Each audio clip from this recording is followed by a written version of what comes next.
Então, já vamos estar começando aqui o nosso live. Quero dar os bem-vindos para todos vocês que estão entrando no nosso live nessa quinta-feira. No mês de julho, nós estávamos pensando, né, em qual série fazer, né, porque estamos fazendo um série por cada mês, né, de assuntos, né, abordando alguns assuntos. Também nós queremos pedir que vocês deixem nos seus comentários os assuntos no futuro que vocês gostariam que a gente abordasse, né. E nesse mês de julho nós sentimos para abordar o assunto de salvação, né? Porque apesar da salvação ser um básico da nossa fé, um fundamento, muitos não entendem aquilo que conste como a salvação e o que não é a salvação, entendeu? Então a gente queria falar daquilo que é a palavra de Deus e também daquilo que é tradição, né? E o que vem culturalmente falando, porque querendo ou não, eu como americano, aqui no Brasil, nós temos tradições humanas e culturais que acabam entrando, né, os nossos pensamentos daquilo que é e não é a salvação. Mas vamos falar sobre a salvação, daquilo que é, sobre a santificação, o que significa a santificação e também daquilo que significa a justificação. Mas nessa primeira lição, no mês de julho, nós queremos falar sobre o plano da salvação, tá? O plano da salvação, que é a morte, sepultamento e a ressurreição, né? Como Jesus Cristo fez, né? Também nós temos que seguir esse padrão. Amém? E também, além disso, né, o que é o processo de salvação? Porque os passos para chegar até a salvação, para ser salvo, não garante que você é salvo para sempre. No momento que você se batiza, no momento que você recebe o Espírito Santo e no momento que você arrepende, né? Temos que viver uma vida em santificação contínua, para que nós possamos chegar um dia e ser justificado. Amém? Então, sobre a salvação, o versículo-chave dessa série no mês é 1 Coríntios, capítulo 6, e verso 11. 1 Coríntios 6 e verso 11, que diz assim: e antes disso, Paulo está escrevendo para aqueles que fizeram injustiça, fraudes, né? Sabendo que os injustos não herdarão, né, o reino de Deus, nem idólatras, adúlteros, efeminados, sodomitas, e bêbados, e ladrões, e maldizentes, nem roubadores, e tudo isso, né? Ele faz uma lista bem caprichada de pessoas que não herderão o reino de Deus. Mas ele diz no verso 11: e tais fostes alguns de vós, mas fostes lavados, santificados e fostes justificados em nome do Senhor Jesus Cristo e no Espírito nosso Deus. Então ele fala de um passo. Eu creio que o lavado significa o batismo, né? Em nome de Jesus, e também o santificado e a justificada também faz parte do plano de salvação. Amém? Então, hoje, nós estamos vivendo numa cultura que diz: não me julgue, ninguém vai me julgar, né? Eu tenho algo à parte com Deus e eu vou seguir o Senhor do meu jeito, né? E você segue o Senhor do seu jeito e eu vou para o céu e você vai para o céu e todo mundo vai ficar feliz. Tá bom. Vamos analisar isso também, né? Esse pensamento que ninguém vai me julgar, né? E o que a palavra de Deus diz sobre isso, né? Porque às vezes umas pessoas acham que eles têm uma panelinha com Jesus, né? Eu e Jesus nós combinamos e eu posso fazer isso, isso, aquilo, tá? Porque ele tá bem com isso. Será que ele tá bem com isso? Será que você tá numa delusão, né? Beleza. E também nós vamos estar falando sobre os passos da salvação, tá? Então, o primeiro passo, né, da salvação é a morte, né? Ou seja, a morte significa a morte aos nossos desejos e às nossas paixões, né? E de tudo que nós somos, né? Como que Jesus morreu no cruz de Calvário, também nós temos que morrer, se render e entregar as nossas vidas aos pés do Senhor Jesus Cristo. Eu quero dizer que o arrependimento não é você se sentir mal porque você foi pego no ato, né? Eu já vi muitas crianças que eles não pedem perdão porque eles querem pedir perdão, eles pedem perdão porque foram pegos. Eles não sentem perdão pelo que eles fizeram. Eles sentem mal porque eles foram pegos. se eles não fossem pegos, eles estariam fazendo o ato contínuo, né? Isso para criança. Então, isso também traduz naquilo que os adultos fazem, né? Muitas vezes pessoas entram na igreja, choram, mas eles não choram na presença de Deus. Desculpa, mas não. Eles estão tristes, né? Porque o seu adultério foi encontrado. Eles foram achados nisso, né? Eles não sentem mal. Eles sentem mal, eles não têm um arrependimento, né? O arrependimento verdadeiro é uma decisão de virar as coisas do mundo e em direção a Deus, né? Em Ezequiel capítulo 18 e verso 23 diz assim: tenho algum prazer na morte do ímpio? Ele está perguntando. O dia do Senhor nosso Deus. Não desejo antes que se converte dos seus caminhos e viva. Ele está querendo dizer que ele quer que as pessoas vivem, ele quer que as pessoas se arrependem e que eles não sofrem consequências. Existem consequências. Nem todo mundo vai ser salvo. Então você tem que garantir a sua salvação. Eu preciso garantir a minha salvação. E a salvação não é um evento que aconteceu a partir do momento que eu aceitei Jesus, a partir do momento que eu arrependi, a partir do momento que eu me batizei. Mas também a salvação é um processo que leva à vida eterna, até a nossa vida acabar, até que nós morremos, né? Em Atos capítulo 26 e 18 e verso 20 também diz: para lhe abrir os olhos, a fim de se converte das trevas à luz e do poder de Satanás a Deus, para que recebem a remissão dos pecados e a herança entre aqueles que são santificados pela fé em mim. Então, ele está dizendo que você tem que converter, né? Quem que arrepende dos seus pecados, não continue nos seus pecados. Quem que arrepende dos seus pecados está virando as costas das trevas e está indo em direção à luz. Eu já vi pessoas que receberam o dom do Espírito Santo, foram batizados no nome de Jesus, sentiram o poder de Deus, até foram curados, Deus responderam milagrosamente em algumas coisas, mas eles não estão na igreja. Por quê? Porque a igreja é tão mal, é ruim, as pessoas na igreja... Não, eles não estão na igreja porque eles não converteram. Eles queriam continuar nas trevas e não queriam ir para a luz, né? Então, Paulo está falando do seu próprio testemunho, né? Que ele precisava parar de fazer algumas coisas e começa a fazer outras, né, coisas. Arrependimento significa uma mudança de mente, é uma mudança do seu foco, uma mudança da sua direção, da sua vida.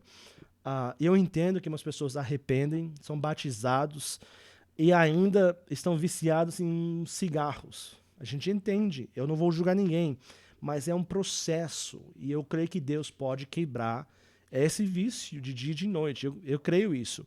Mas também eu creio que Deus deu para você no Espírito Santo domínio próprio e perseverança para você. Se você teve problema com cigarro, bebida, em vez de você ir para o barzinho, jogar sinuca e essas coisas, você não vai fazer isso mais. Então você está dificultando, né, o processo de você retroceder para os seus antigos caminhos. Porque você se entregou a Jesus, você não vai se entregar para os prazeres anteriores e a vida anterior, porque isso não é o arrependimento verdadeiro. Lembre, o Espírito Santo é um dom de Deus, é um presente, é uma coisa que vem porque Ele quer dar para nós. Nós não precisamos ganhar isso, apenas precisamos crer nele e arrepender dos pecados e receber o do Espírito Santo. Isso acontece naturalmente, né? Mas nós temos que ter, para ter uma vida de vitória, de conquista na presença de Deus, temos que ter uma mudança da nossa mente, né? Nossa mente precisa estar sendo renovado diariamente pela presença de Deus. Quando nós fomos batizados, a nosso corpo interno é imerso na água, inclusive as nossas mentes, nossos olhos, a nossa boca para falar, nossos ouvidos para ouvir. Então nós precisamos estar mostrando uma mudança em direção. Muitos não arrependem porque eles, de novo, eles sentem mal às vezes porque a esposa pegou eles, porque o marido encontrou ela assim fazendo isso. Muitos sentem isso, muitos sentem ruins, vamos dizer, mas muitos não querem mudar os seus hábitos e os seus prazeres. E se entregar na presença de Deus, e em vez de fazer isso, eles querem entrar à igreja e sentir um alívio, sentir que Deus perdoou eles e sair voltando para os seus antigos caminhos. Isso não funciona, isso não é o arrependimento verdadeiro. Aqueles que arrependem devem ter um momento de enorme mudança, deve ser um terremoto que acontece na sua vida. Em Romanos 6, e você pode ler tudo isso depois também, 6 e versos 6 até 13, está falando sobre a morte e o arrependimento, né? Ele diz, pois sabemos que nosso velho homem foi crucificado com ele, para que o corpo do pecado seja destruído e para não mais sejamos escravos do pecado. Pois quem morreu foi justificado do pecado. Ora, se nós morreremos com Cristo, né, cremos que também com ele viveremos. Então ele está dizendo, nós morremos com Cristo, nós crucificamos o velho homem, nós acabamos, nós terminamos uns relacionamentos, a gente não colocou uma vírgula lá, tipo, de uma sentença, né, que você vai falando até mais. Não, nós colocamos um ponto. Nós fechamos esse capítulo. Não é que nós esquecemos de tudo que aconteceu, mas nós podemos fechar esse capítulo e abrir o outro, né? Se não é isso na sua situação, não é o arrependimento. Ele diz, pois sabemos que, tendo sido ressuscitado dos mortos, Cristo não pode morrer outra vez. A morte não tem mais domínio sobre ele, porque morrendo ele morreu para o pecado uma vez por todos, mas vivendo vive para Deus. Da mesma forma, consideremos-se mortos para o pecado, mas vivos, né, para Deus em Cristo Jesus.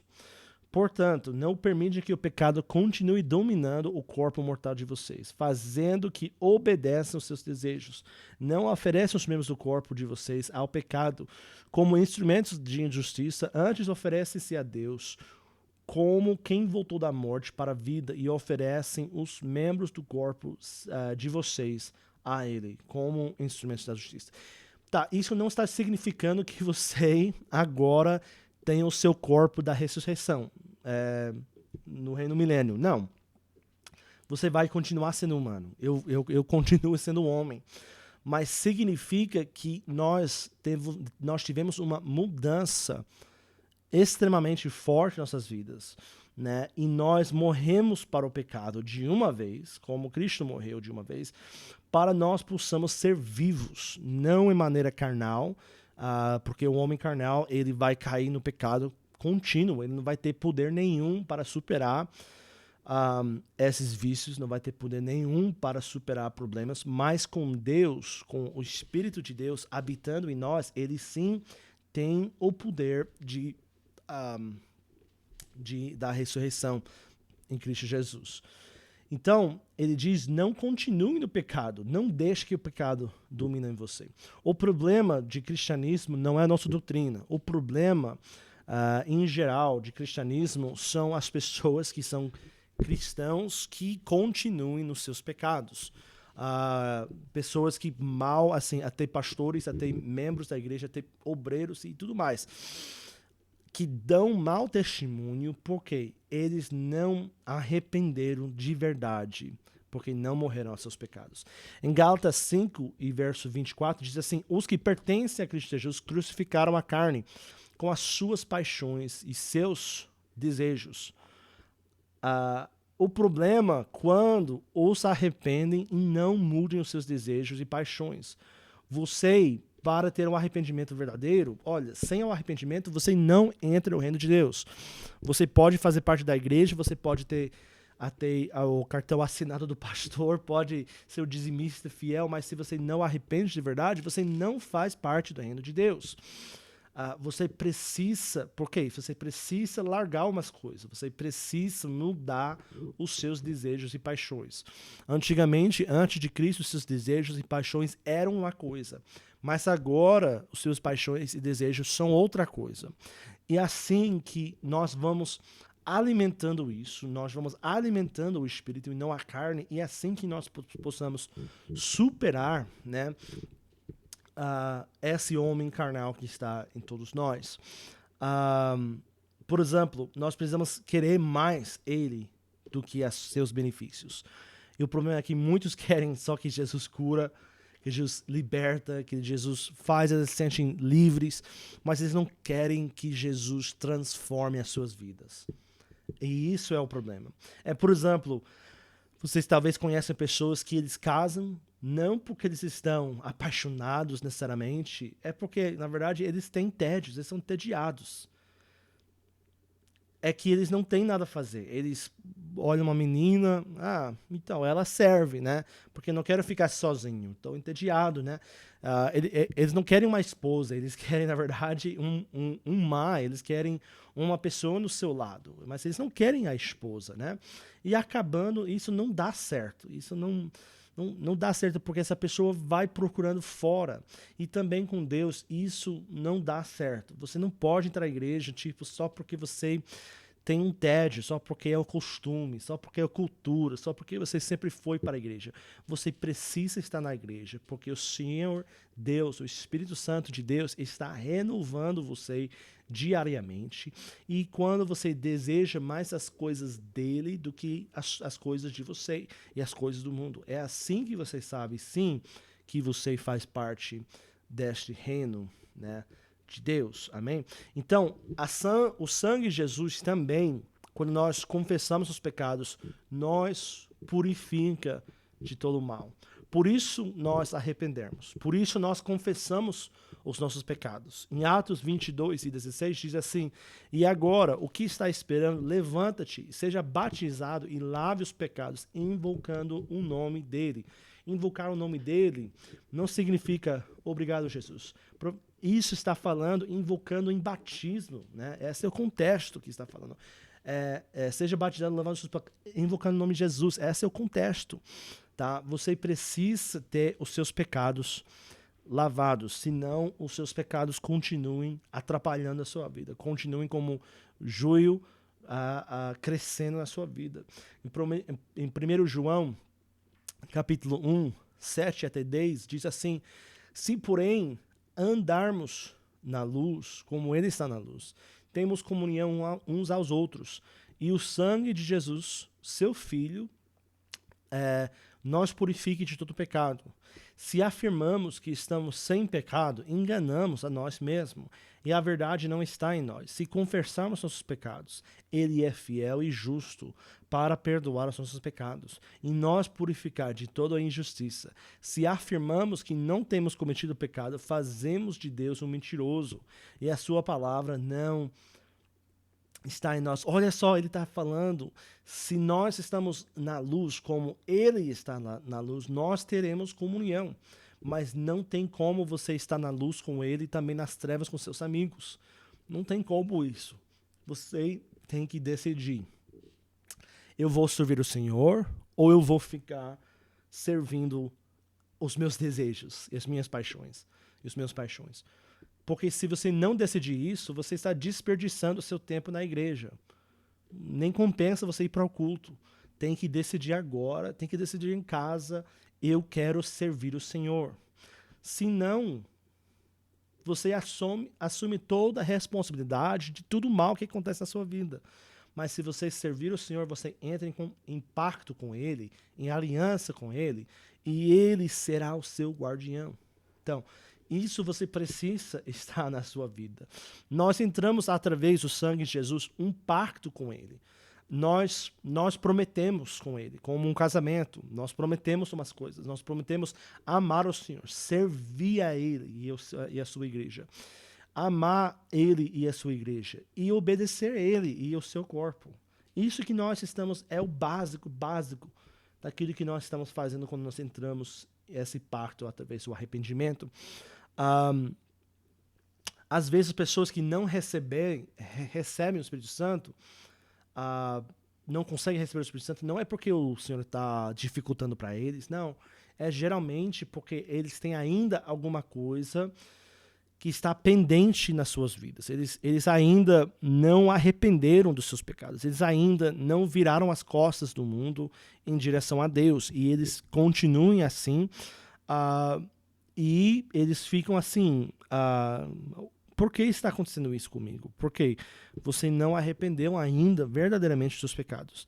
É importante que quando você arrepende, confessar os seus pecados, que você sente o Espírito, não assim, feliz de você, mas o Espírito de Deus confirmando isso. E você vai sentir como se fosse livre, limpo, né? Branco como a neve, a sua alma. E é assim que você sabe que você foi, né, perdoado. Em Mateus 26 e 28, o Senhor diz assim, Jesus ele diz, pois isto é o meu sangue, o sangue do pacto, o qual é derramado por muitos para a remissão dos pecados. Ele diz, o meu sangue foi derramado para a remissão dos pecados.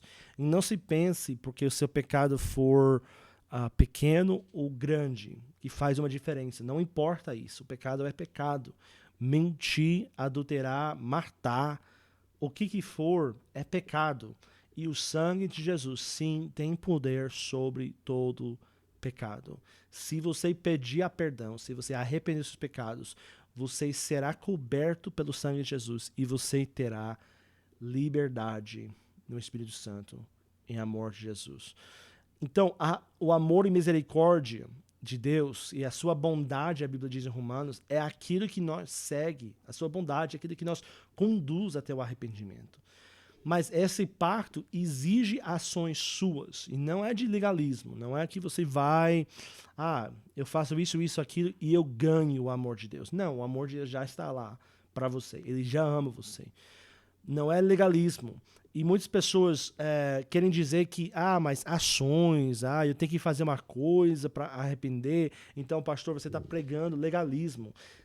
E essa palavra, você é o fariseu, isso é muito longe da verdade, né? Imagina um casamento, de novo, né? Um casamento e eles estão prometendo, estão fazendo os pactos, estão fazendo promessas um ao outro. Eu vou proteger você, eu não vou trair você, eu vou fazer isso para você, eu vou fazer... Então você acha que isso é legalista também? Eu amo a minha esposa, mas nós não vivemos essa regra. Eu posso fazer tudo o que eu quero. Eu amo minha esposa, mas eu vou deixar ela por semanas. Esse é legalismo? Não. Isso é um bom senso, né? Você tem que entrar em ações suas, não de legalismo, mas nós amamos ele porque ele nos primeiro amou. E muitos nem amam ele, porque não querem seguir os seus mandamentos, e não querem obedecer ao Senhor, e não querem mudar os seus hábitos. Então, eu estou falando que tem gente que quer oferecer uma salvação que é muito fácil, que não tem nada a ver com a palavra de Deus e também não tem nenhuma exigência. Tem que ter uma mudança. Se o arrependimento não tiver uma mudança na sua vida, não é o arrependimento. Você tem que ter uma mudança que está lá, acontecendo e transformando a sua vida. Temos que negar uma vida pecaminosa quando nós arrependermos. Em Provérbios capítulo 28 e 3 se diz assim, o que encobre as suas transgressões nunca prosperará, mas o que as confessa e deixa alcançará a misericórdia. O que está dizendo é, deixa aberto as suas confissões. Deus já sabe tudo que você tem feito desde você era criança, pequeno até agora. Então, confessa seus pecados, arrependa seus pecados e não nega esta vida que é pecaminosa. Em Atos capítulo 19, Paulo ele está ensinando em Éfeso, né? E teve um grande avivamento no Éfeso, um povo pagão que estava ali, mas para ter esse grande avivamento, a Bíblia diz em capítulo 19 de Atos, e 13 até 20, eles negaram as suas feitiçarias, e os seus ídolos e as suas religiões, e entregaram para os apóstolos. Eles entregaram isso. Nós temos que ter uma consciência, né, sem ofensas diante de Deus e até diante dos homens. Em Atos capítulo 24 e 16 diz assim, por isso eu procuro sempre ter uma consciência sem ofensas diante de Deus e dos homens. Lembre quando Zaqueu, ele subiu a árvore para ver Jesus, e ele era o publicano, e as pessoas não gostaram dele, porque ele fraudava as pessoas. Quando ele arrependeu, ele diz, eu vou pagar, eu vou fazer restituição 4 vezes, quadriplicado tudo que eu tratava no passado. Então nós temos que assumir uma responsabilidade daquilo que aconteceu no passado. Porque o Senhor vai nos perdoar, mas também nós precisamos estar procurando as pessoas em que nós cometemos erros e pedir perdão a eles. Porque assim as pessoas vão ver verdadeiramente uma transformação que acontece na sua vida. Então, o primeiro passo sempre é o arrependimento. Se você não começa com esse passo, ou se você acha, mas pastor, eu chorei na igreja. Tá, só que eu não sei se você chorou porque você estava triste, porque foi pego, ou se você chorou porque realmente estava acontecendo uma mudança na sua vida. Porque você estava virando as costas para uma vida pecaminosa. Porque sem isso, não vai poder prosseguir.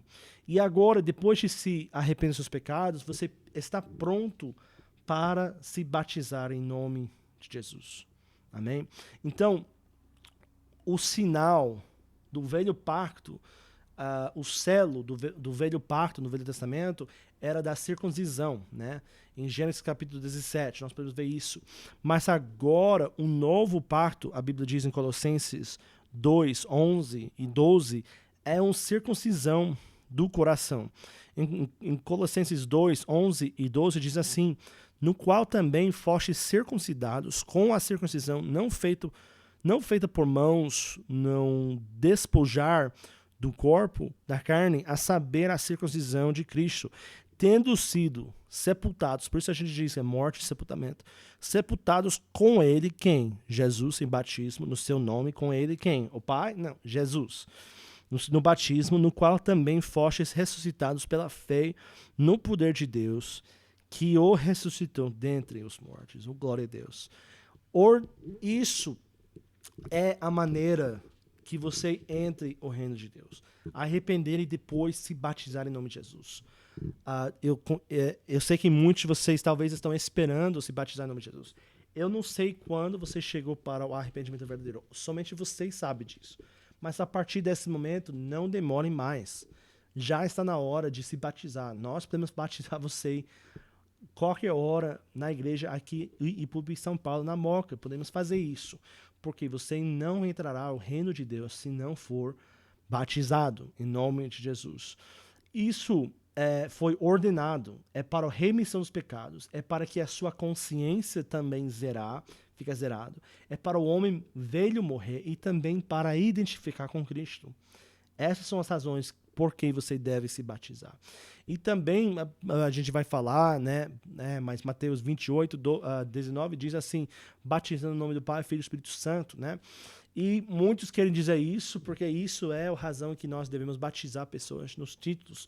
Mas vez após vez, esse nome é revelado, Jesus, né? Nós podemos ver isso em Atos 2, né? Quando Pedro pregava no dia de Pentecostes, ele pregava para a remissão dos pecados e receberei o dom do Espírito Santo. Ele falou para se batizar em nome de Jesus. Aqueles que receberam o Espírito Santo em Samaria foram batizados em Atos 8, em nome de Jesus. Também aqueles que estavam na casa de Cornélio foram batizados e receberam o Espírito Santo. Também foram batizados em nome de Jesus. Também no capítulo 19, foram batizados aqueles que foram batizados por João Batista, né? Que eram judeus, também foram batizados em nome de Jesus. E muitos querem dizer, mas pastor, eu quero escolher, ouvir e obedecer as palavras de Jesus em vez das palavras dos apóstolos. Pelo amor de Deus, quem que você acha escreveu as palavras do apóstolo? A Bíblia está falando sobre no nome singular do Pai, Filho e Espírito Santo, e o Pai, Filho e Espírito Santo não são nomes, eles são títulos, né? O nome de tudo, sobre tudo, é o nome de Jesus. Quando Pedro pregava no dia de Pentecoste, todos os apóstolos, Maria inclusive, que estavam ali, que receberam o Espírito Santo, estava atrás dele, quando ele pregava essa mensagem falando se batizar em nome de Jesus. E isso foi pouco tempo após, lembra? Após Jesus falou batizando em nome do Pai, Filho e Espírito Santo. Então, será que Pedro estava errado? Ou será que Pedro e todos os apóstolos que estavam ali entenderam perfeitamente que isso era para dizer batizando no nome? Importa se batizar no nome de Jesus? Sim, importa. Porque batizando de outra maneira, você não está sendo batizado no nome de Jesus Cristo. E muitos vão dizer, mas eu me batizo no nome do Pai, Filho e Espírito Santo e em nome de Jesus. Olha, para que você estará juntando tudo isso? Nós não estamos negando o Pai, Filho e Espírito Santo, esses títulos ou esses movimentos assim de Deus na terra. Nós estamos dizendo que o nome de Jesus é o nome posto sobre todo nome, né? É o nome pelo qual devemos também ser salvos, invocando um nome. Joel falou, o nome é o quê? O nome de Jesus Cristo. E agora, depois de você se batizar em nome de Jesus Cristo, você pode também receber o dom do Espírito Santo. Você também pode receber o dom do Espírito Santo a partir do momento que você arrependeu dos seus pecados, antes do batismo em nome de Jesus. E o receber o dom do Espírito Santo, muitos vão dizer, sim, eu recebi o dom do Espírito Santo porque eu aceitei Jesus. Tá, vamos entrar. O aceitar Jesus a gente não pode encontrar em nenhum momento da Bíblia. Não significando que é ruim aceitar Jesus, porque ele não se aceitou. Mas o aceitar Jesus não faz parte do plano da salvação. Isso não basta. Você tem que receber algo do Espírito Santo. E, de fato, nós não podemos receber isso de ninguém outro. Mas pastor, eu entrei à igreja e eu confessei os meus pecados. E depois eu repeti as palavras do pastor e agora sou salvo. Olha, graças a Deus que você chegou até esse ponto. Eu não quero criticar ninguém, não quero falar mal de ninguém assim. Mas o sinal que o Espírito Santo está em você é em falar outras línguas. Está na Bíblia, está no livro de Atos. O livro de Atos é o livro histórico naquilo que aconteceu pós Jesus. E lembre, nas cartas de Paulo também, ele fala sobre isso também, as línguas. Ele falou que ele fala em línguas mais do que os outros. Mas as cartas que estão sendo escritas para igrejas que também já foram batizados em nome de Jesus e receberam o dom do Espírito Santo. Nós temos que lembrar isso. Atos é onde nós podemos encontrar realmente a salvação, né? A primeira igreja. E nós não queremos ser uma igreja como os outros, nós queremos ser uma igreja baseada na palavra de Deus, porque só isso é o que vai dar certo e que vai seguir uma pessoa a ter salvação. Em Atos capítulo 19, aconteceram que quando Apolo estava em Corinto, Paulo, tendo atravessado nas regiões mais altas, chegou a Éfeso e achando ali uns discípulos, né? E a Bíblia diz, ele achando os discípulos, perguntou-lhes, recebeste vós o Espírito Santo quando crestes? Responderam-lhes, não, nem sequer ouvimos que haja o Espírito Santo. Veja bem, Paulo, ele encontra discípulos e ele fala para eles, então, vocês receberam o Espírito Santo desde que vocês creem? Muitos vão dizer, mas eu creio em Jesus, eu creio no seu poder de me ressuscitar. E eu não quero malprezar isso. É maravilhoso isso. Mas isso não é o final. Paulo perguntou ainda, você receberam o Espírito Santo? E eles nem ouviram falar que havia o Espírito Santo. E depois ele perguntou, em qual vocês foram batizados? Eles disseram, no batismo de João. Ele diz, o batismo de João foi para o arrependimento, dizendo ao povo que cresce, que havia após ele de vir, que é Jesus. Ele diz que agora nós temos o outro. E quando viram isso, em verso 5, foram batizados em nome do Senhor Jesus Cristo, não foram rebatizados. Isso para dizer que você já foi batizado em Pai, Filho e Espírito Santo. Isso pode ser assim um batismo assim do seu coração, daquilo que você fez, querendo assim honrar a Deus. E a gente não vai malprezar isso e dizer que você é ruim por fazer. Não, de jeito nenhum. Mas como os discípulos de João foram rebatizados, também você precisa se rebatizar em nome de Jesus. E ele diz, havendo-lhes imposto as mãos, veio sobre eles o Espírito Santo. Como? Porque falavam em línguas e profetizavam. Então, eles sabiam que eles receberam o Espírito Santo porque eles falavam em outras línguas, como no dia de Pentecostes. E eu sei que isso para você talvez pode parecer estranho, mas línguas não são só de vez em quando. Não são apenas alguns que falam e alguns não falam. Não. Línguas, biblicamente, é o sinal inicial e também contínua, orando no Espírito Santo, como Romanos 8 diz, e também como Judas, o livro de Judas diz. É uma coisa que edifique a sua fé. O Espírito Santo de Deus é uma coisa, é um dom que ele dá para a humanidade para poder superar esse homem carnal. Muitos talvez vocês estão pensando, mas eu não consigo superar o homem carnal. Eu não consigo, pastor, superar os desejos que eu tenho. Eu fico assim cada vez mais tropeçando e eu não consigo assim fazer. Mas será que você recebeu o Espírito Santo? E se você recebeu o Espírito Santo, sim, e você não fala mais outras línguas, você pode edificar a vossa santíssima fé orando no Espírito Santo, como o livro de Judas, verso 26, eu acho que 26 que diz isso. Muitos vão dizer, mas isso não é uma opinião popular, que você tem que ter o Espírito Santo, assim, com evidência de falar outras línguas para entrar ao céu. Olha, se nós queríamos uma igreja cheia de pessoas, nós nem deveríamos incluir a essencialidade de se falar outras línguas.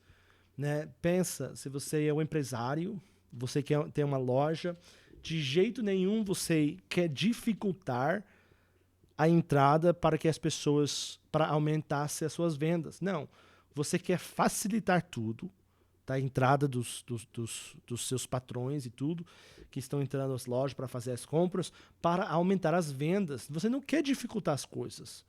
Mas quando você recebe o Espírito Santo, às vezes, a gente, se nós queríamos uma igreja cheia, nós nem diríamos isso. A gente daria como opção, mas não é a opção. Porque não foi eu que escrevi essas palavras, mas foi Deus que ordenou isso. E se Deus ordenou isso, quem sou eu para negar ou contrariar? E por que é importante receber o dom do Espírito Santo? Porque quando você recebe o dom do Espírito Santo, você sabe que foi você que recebeu, e não foi eu que dei para você. Ninguém tem o poder de dar para você o Espírito Santo. Tem pastor que acha que eles possam soprar, fazer uma coisa assim, e aí você recebe o Espírito Santo. Não é isso, não. O Espírito Santo é uma coisa, em falar outras línguas, que só você recebe. Que você se prepare para receber o Espírito Santo e você pode começar a falar em outras línguas. Os apóstolos receberam o Espírito Santo.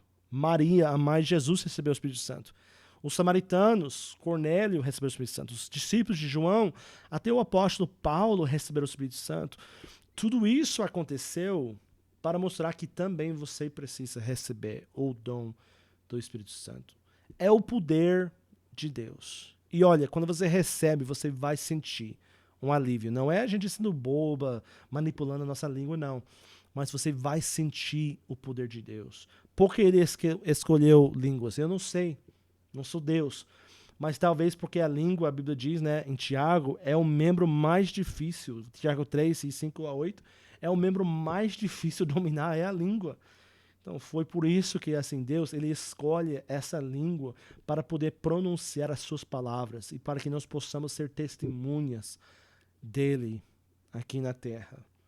É o poder de Deus. E depois que você recebe o Espírito Santo, não é só isso, mas vai brotando fruto do Espírito.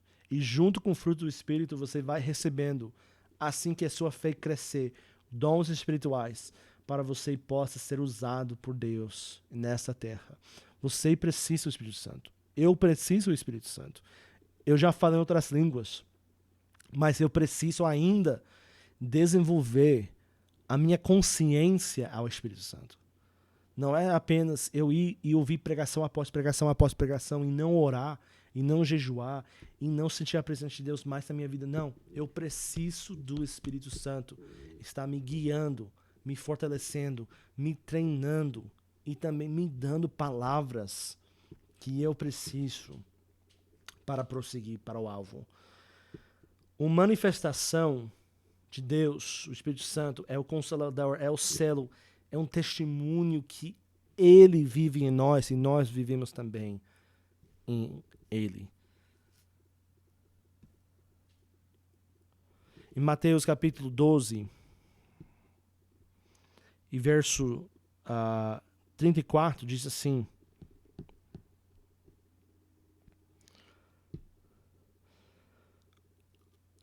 como podeis vós falar coisas boas sendo maus?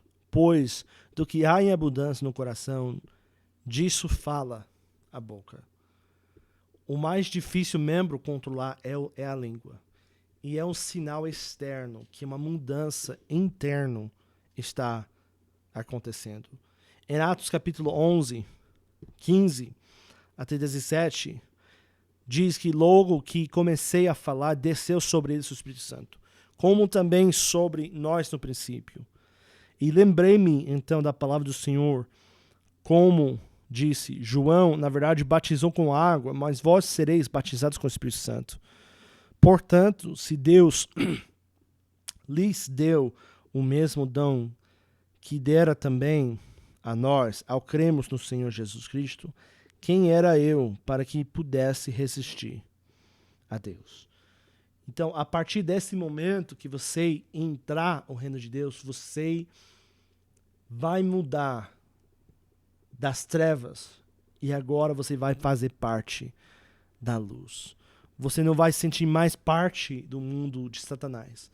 Você não vai ser dominado mais por depressão. Você não vai ser dominado mais por angústia e uma falta de esperança, mas você será dominada pelo Espírito Santo de Deus vivendo em você. Em João 8:12 diz assim: então Jesus tornou a falar dizendo: eu sou a luz do mundo. Quem me segue de modo algum andará em trevas, mas terá a luz de vida. Nós precisamos andar na luz de vida. Em Efésios 5, e verso 8, 11 e 13 diz assim: porque outra hora vocês eram trevas, mas agora são luz do Senhor. Vivem como filhos da luz.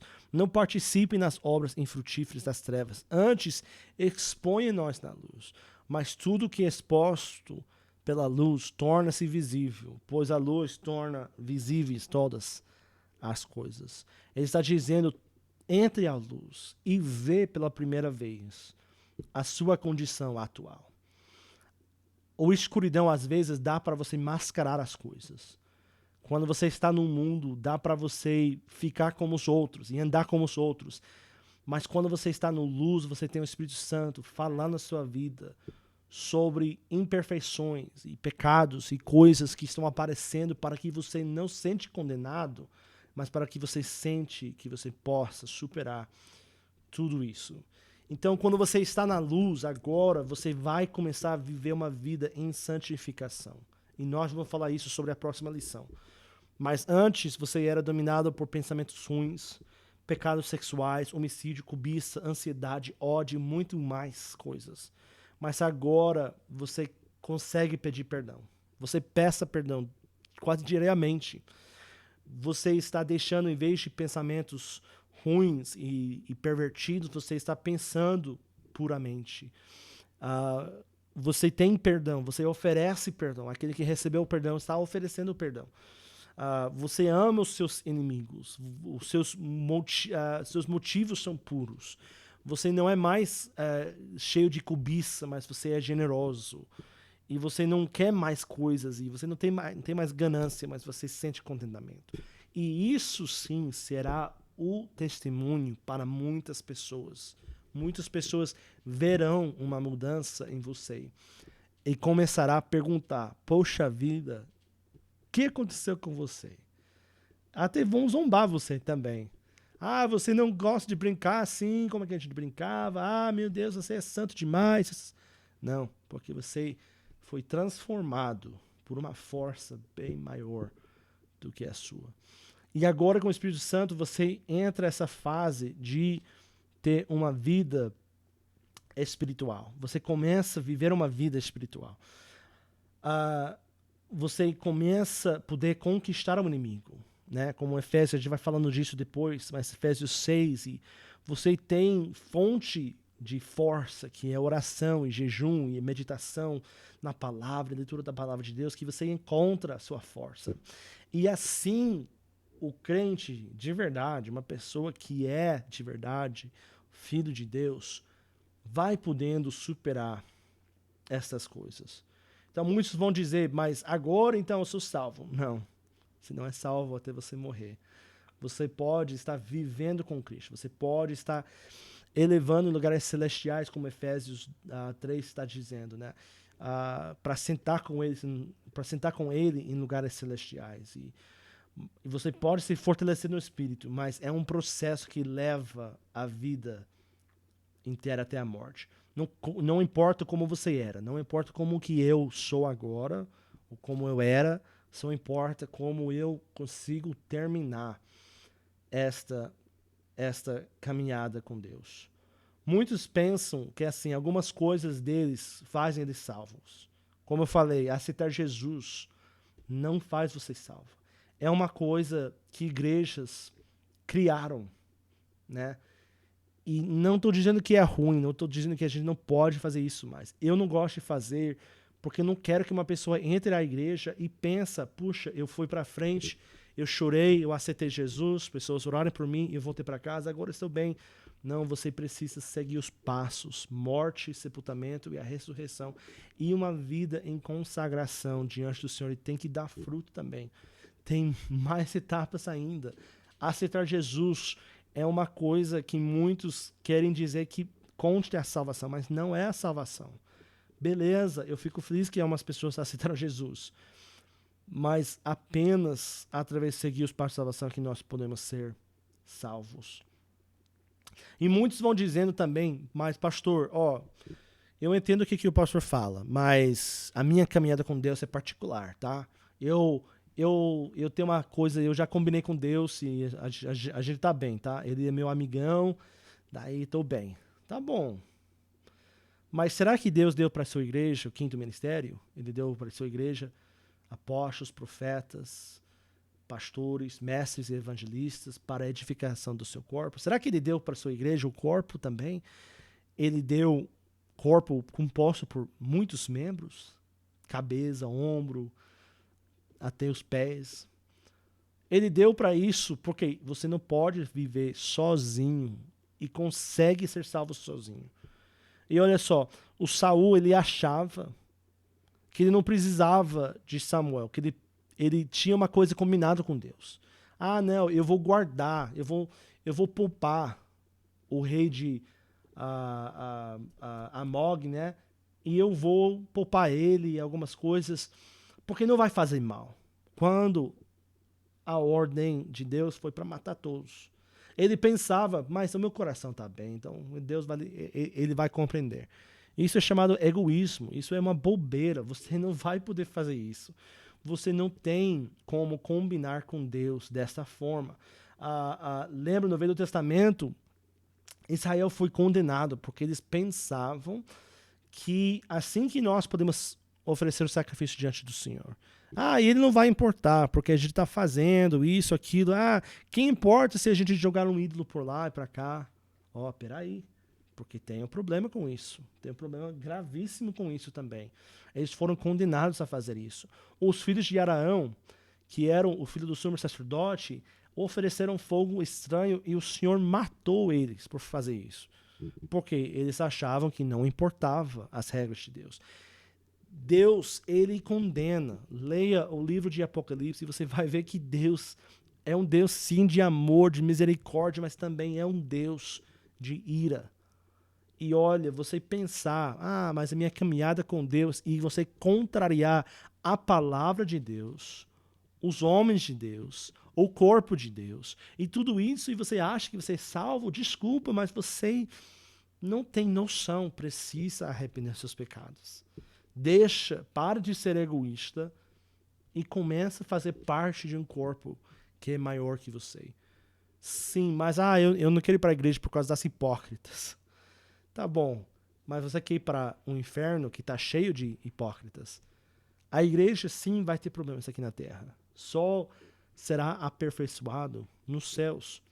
Mas a Bíblia diz em Hebreus 10 e 22, não deixemos de reunir-nos como a igreja, segundo os costumes de alguns, mas procuremos encorajar-nos uns aos outros, uns aos outros, uns aos outros. Você não pode fazer isso sozinho, fazendo, eu e Deus nós combinamos. Ainda mais quando vocês veem que se aproxima esse dia. Precisamos estar juntos, sim. Mas muitos querem também idolatrar, né? O culto em si. E essas coisas. E não é isso também. Nós precisamos estar rendendo a palavra de Deus. E deixando que Deus consegue falar em nossas vidas. Tem também a cultura que nós vivemos. E pessoas que acham que tem que ser dessa maneira o culto, tem que ser daquela maneira o culto. Se o pastor fazer isso e fazer aquilo, e mexer, e a gente precisa fazer 1 hora de música, colher as ofertas, oportunidade, pregação, orar, e depois voltamos para casa. Mas quem está isso na palavra de Deus? Quem está? Aonde está? Não é. Como era o livro de Atos? Vamos fazer uma restauração da igreja do livro de Atos. A igreja do livro de Atos atuava, sim, juntos, numa eclésia, numa igreja, mas atuava fora da igreja. E por isso, eles cresceram. Nós temos que ter uma comunhão a partir do pão, como no livro de Atos. Pessoas, como no livro de Atos, cheios do Espírito Santo, que amavam Jesus, a sua palavra, jejuaram e oraram. Esta igreja, sim, fez a diferença. E às vezes nós idolatramos os cultos, nós idolatramos, e tem pessoas, mas pastor, quando a gente vai fazer o culto, quando a gente vai fazer presencial e tudo mais, e vocês pararam de pensar que você é a igreja. Nós somos a igreja. Através de meios de tecnologia, nós estamos nos comunicando. Eu quero voltar para os cultos, sim, claro, eu quero voltar para os cultos. Mas também até eu entendo que nós somos a igreja. E uma pessoa, mas não posso receber o Espírito Santo ou cura se o pastor não me unge com óleo. Olha, sim, a Bíblia fala sobre ungir as pessoas com óleo, mas também Jesus falava a palavra e a pessoa foi curada. Pedro passava e a sua sombra curou. Então, às vezes nós idolatramos óleo, azeite, nós idolatramos que o pastor tem que olhar para nós assim, e nós perdemos a bênção que Deus tem para nossas vidas. Outra coisa que também a gente erra, a Santa Ceia é uma coisa sagrada para fazer. É uma coisa maravilhosa que nós identificamos com o corpo de Cristo e com o seu sangue. Nós partimos o pão e o que representa o vinho, né? Que é o sangue de Jesus e tudo isso. E Lucas 22, né? E 19, tomando pão, deu graças e partiu aos seus discípulos, dizendo, isto é o meu corpo dado em favor de vocês. Façam isso em memória de mim. Então ele falou, faça isso em memória de mim. Temos que fazer em memória deles. Mas o que eu preocupo é... Algumas querem fazer a Santa Ceia quase todo santo domingo. Por quê? Tem gente que nem vão para os cultos, que nem orem, nem jejuem, nem fazem nada, mas eles aparecem para fazer a Santa Ceia. Por quê? Eles acham que a Santa Ceia é o que conduz para a salvação, quando não é. É uma panela de pressão. Pense numa panela de pressão. Aí tá pegando a pressão, aí. Mas tem aquele escapamento. Porque é aquela pressão. Eles sentem durante a semana essa pressão de pecado que está neles, porque eles estão pecando continuamente. Eles não arrependeram de verdade, eles não estão vivendo o Espírito Santo ativado nas suas vidas, e eles querem ir para a igreja mais pressa logo para receber a oração e para fazer a Santa Ceia, pensando que isso sim vai salvar eles. Não.